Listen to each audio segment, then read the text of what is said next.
Everybody, this is Zaxter99. Gonna start doing or try to do, I don't know, once, twice a week, maybe not even that much. While I'm driving to work, I have this little camera here recording out the front of my window, mainly in case I get in a wreck. Hopefully it'll prevent me from, being found guilty. Like if, for example, I run into somebody, 99.9% of the time that you run into somebody, they find it to be your fault. Well, there certainly are situations that we've all seen where you might hit somebody and it could be totally the person's fault that you hit. For example, some dumbass runs right out in front of you before you can stop, or, there's a million situations where you might hit somebody and it might not be your fault, and hopefully a camera like this will prove that in that kind of a situation. Camera was pretty cheap, only like $60 on Amazon, something like that. I'll have a link down to it if you like the video quality and you want to buy one yourself. It's pretty easy to attach. It just attaches to a cigarette lighter and that's it. So today, what am I going to talk about on this Monday, July the 13th? I think it is. I think that's today. July 13th or the 14th, one of the two. Let's see, July 13th. So, watched a really good movie recently, and that was The Judge, Robert Duvall, and I think it's Robert Downey Jr. Does that sound right? I think that's right. And anyway, it's called The Judge, 2014. Really, really well done movie, well acted, well scripted. I thought it was a masterpiece. I thought it was really, really well done. A little bit emotional and sad at several points of the movie, at least for me. I thought it was really good. Kind of had a predictable ending, but it was a very satisfying movie, and I really liked it. Not as much action as, a lot of these movies that a lot of people really like. An action movie I'm really anticipating that I think is going to be an emotional roller coaster as well, as I think is going to be really good. I like boxing myself, but even if you're not a big boxing fan, I think Southpaw coming up here on Blu-ray at the end of July is going to be a really good movie. I don't hardly ever go to the theaters, but just watching the trailer for Southpaw, I'm really excited about that one. I'm going to buy that one on Blu-ray probably the day it comes out, or the same week anyway. But yeah, The Judge, I really, really like that movie. I know on IMDb, which is, everybody's ratings together, they have a user rating, and they got like a 7.5 out of 10. That's the average user rating. So that's a good movie, 7.5, but I really thought that that movie should have been rated higher by people. I don't know why it's quite that low, to be honest with you. I thought it should have been somewhere in the 8s. Now, TV shows, some of the best TV shows on IMDb, it's not uncommon to see really, really top quality movies near 9 or over 9. But movies, there's very few movies that are above like 8.5 or something like that. Southpaw is one that's already been rated, I think, an 8.6, something like that. So that is obviously one of, the top movies you can watch out there. So another reason I'm excited for that movie. Not only that, it looks really good in the trailer. But I recently just watched, a little behind times, I recently watched American Sniper. I watched that recently, and I was pretty excited for that. It looked really good in the ads. And I was kind of let down by American Sniper. Everybody seemed to love it, and I don't know, I just didn't think it was that good. I kind of thought it was overrated. I kind of thought The Judge was a little bit underrated. I thought The Judge was actually a better movie, in my opinion. American Sniper had a lot of action, and the action was really satisfying and good. I liked the acting fine, but the script had a lot to be desired, in my opinion. I thought the movie just kind of kept building up and building up and building up, and then at the end it just fell on its face. I didn't like the ending at all. It left you wondering. I mean, I guess it did make me go Google, what happened, because I didn't know what the hell happened, so I had to actually go Google it, because it was based on a true story. So I guess if it was trying to do that, trying to make you go find out, Google it and look it up if you don't read the news like me, then, you know, it makes you do that because you don't know what the hell happened at the end. But to me, that's an unsatisfying ending the way it ended. You know, I was expecting it to be you know, at least see the cops go and tell the wife and stuff like that the guy died, but it didn't show how he died or, you know, anything. Hopefully, you know, I don't want to spoil the movie, but yeah, I mean, it just fell on its face, I thought, and they could have done the ending a lot better, in my opinion. You know, and the Judge, by comparison, I thought it just kept building up, and I thought it had a very satisfying ending, though it was really sad and emotional. I liked it. So far, I think The Judge is my favorite movie that I've seen this year. Granted, these are 2014 movies that I'm talking about because I'm just getting around to watching them on, you know, Blu-ray and stuff like that now, but I expect that Southpaw is probably going to be one that's going to be way up there on my, you know, just from the ad, I can tell it's going to be one of my favorite movies this year. But, you know, The Judge, going back to that real quick, you know, I think one reason that I might be a little bit biased on movies like that is for this movie, you know, the acting was really well done. And one of the reasons I think that is because ever since Lonesome Dove, back when I was a teenager and I watched and read that book, I have fallen in love with Robert Duvall. That guy is one of America's finest actors ever.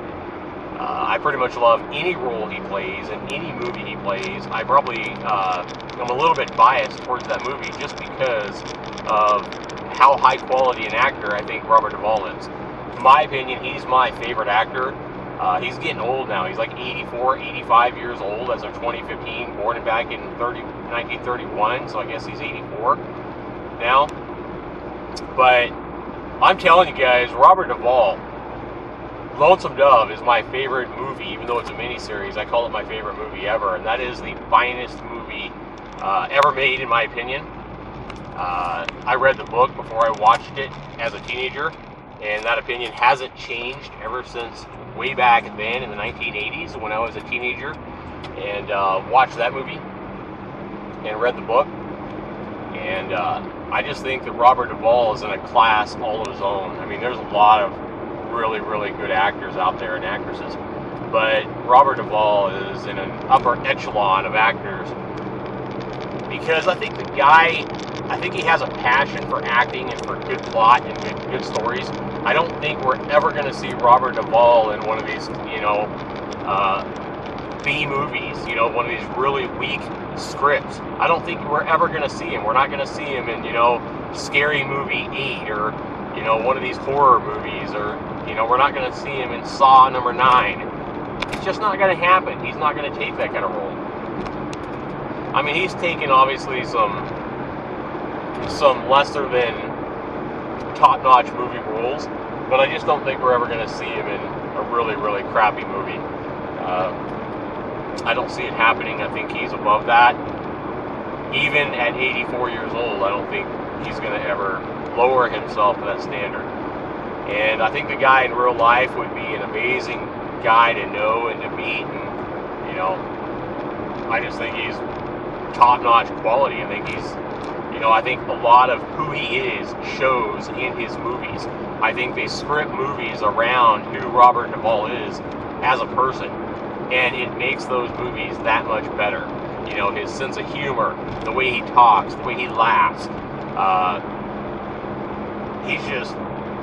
He blows me away. I mean, he's been my favorite actor all my life. He's getting old, and I'm telling you right now, when Robert Duvall passes, it's going to be one sad day for me. I expect to weep the day I read the news that the good old Robert has passed and left us. I think it'll be truly a sad day for a lot of people. You know, not just me. I think there's a lot of people that probably feel the same about him. So, movies. That's my movies. You know, I just haven't watched a lot of really good movies lately. I like TV shows. I tend to like TV shows more than movies. I'm really excited for, like, The Walking Dead coming up this fall and Fear of the Walking Dead to see how good that is. It'll make its premiere here next month. towards the end of August. So, what else? What am I going to talk about here on my drive to work on this Monday evening in the heat of the day?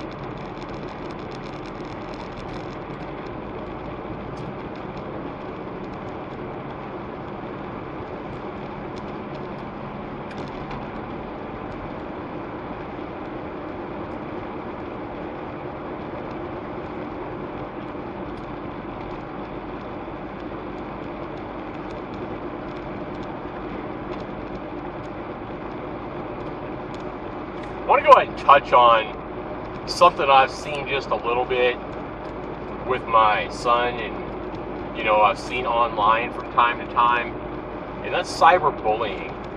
These people that get on an online game and they want to be a badass, or they want to make up for their childhood of getting picked on as a kid or whatever it is, and they want to get into some online game and pick on what they see as the weakest person there, whether it be a kid, whether it be a woman playing, whatever it is. Nothing infuriates me more than people hiding behind their computer and acting like a tough guy, acting like a badass.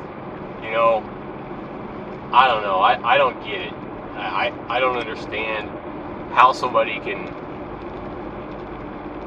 do that. So much to the point, it's one thing to act cool or act like maybe, try to deceive people and tell people you have, you're a fireman or whatever, when really you live in mom's basement and have no job, whatever. That's one thing.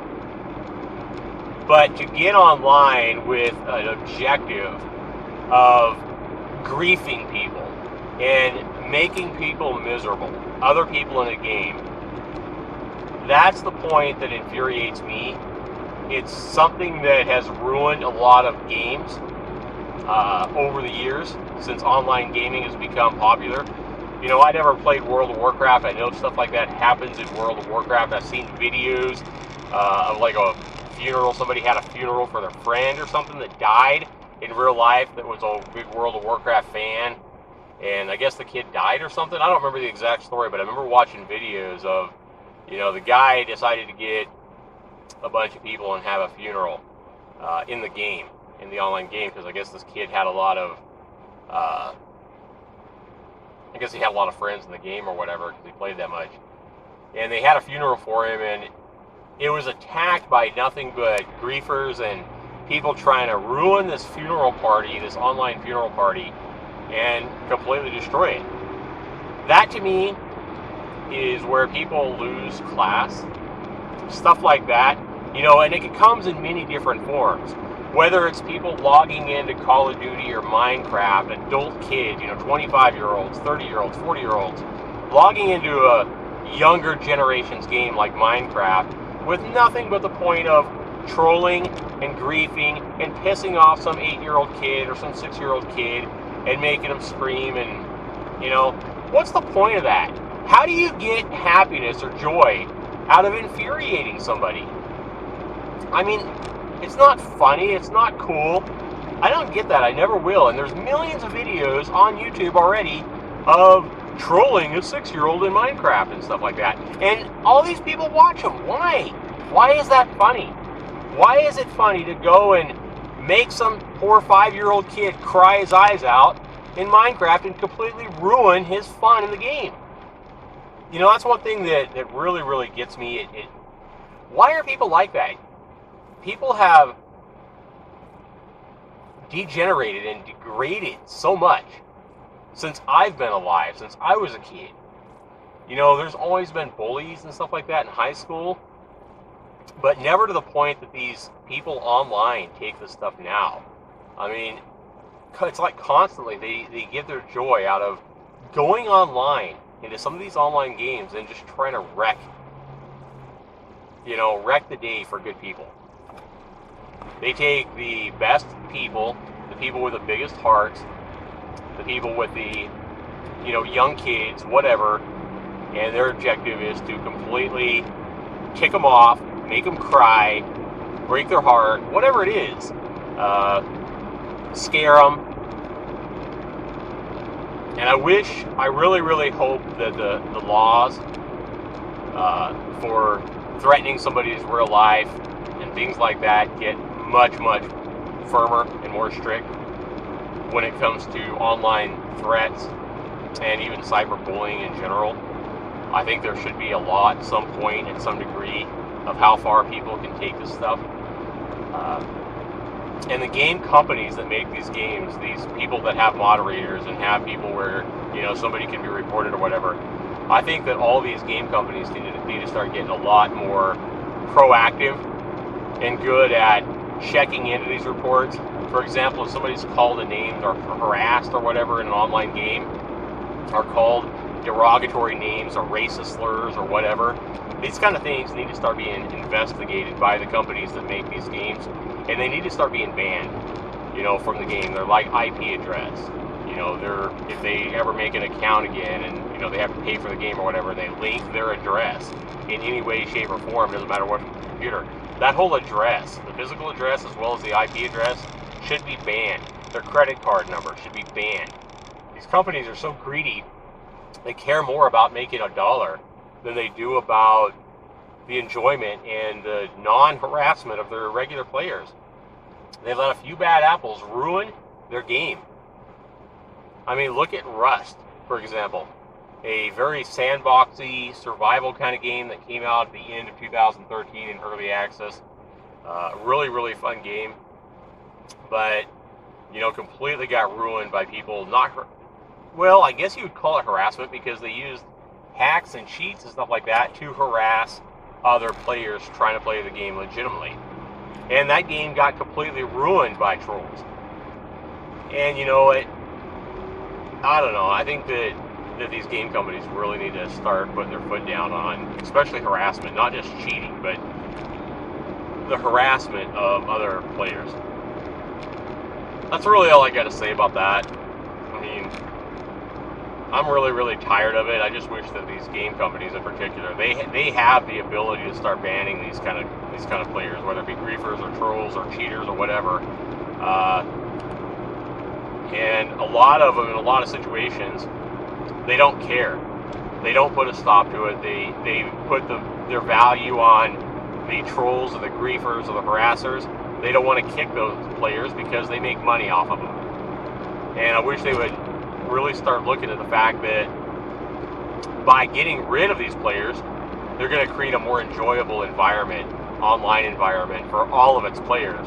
And they might grow more. They might not lose so many innocent, decent players in their communities because of all these people that are doing nothing but going into these games and, you know, trying to get their entertainment by pissing other people off. It really hasn't happened to me that much. I mean, I've learned to handle trolls and griefers, whether it be on forums or in online games. I mean, it upsets me that they do it so much, especially to my friends, my family, and other people.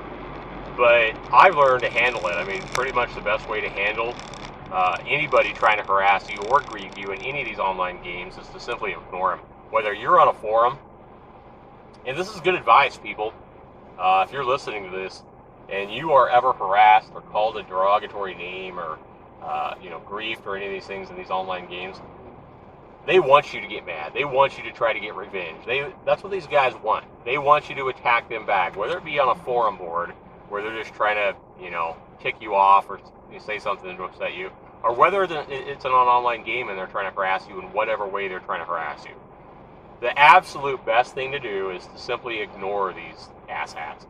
You know, don't respond. Certainly don't show them that you're mad. If you have voice, don't get on there raging or screaming, or certainly don't let you cry, because all that's going to do is fuel them and their desire to keep it up. The best thing in all these situations is to report them if you can to a moderator. Hopefully they'll do something. But as far as you doing anything, don't try to get even. You know, don't show them you're mad. Don't even respond. The best thing you can do is to ignore these people, and they will move on to somebody else that will show them emotion or show them a response. That's what they're looking for, is the response. Ignoring these people in all these game situations is the absolute best advice I can give all of you that are watching this video. So I want to go ahead and you know, tell you guys, enjoy the good movies out there. Enjoy whatever game or movie it is that you like. And don't let anybody ruin your fun or your day, whatever you're doing online. Don't let people get to you, because they will try to do that, especially online nowadays. Simply ignore them. Best way to handle all those situations, in my experience. I've been online for a long time, and I think many people agree with me. Anyway, I want to go ahead and have you guys put your comments down below. Be sure you rate this video. My drive to work, talk and rage and, you know, just random thoughts. Let me know what you think of it. Let me know what you guys want to hear me talk about on my next drive to work, or if you even want to see another one of these videos. Maybe it absolutely bored you to tears. If so, put that down in the comments below. I want to go ahead and thank you guys for watching. I'm almost here at work. And thanks for watching this video. This has been Zaxter99. Take care, everybody. Take care of somebody you love. We'll see you in the next one.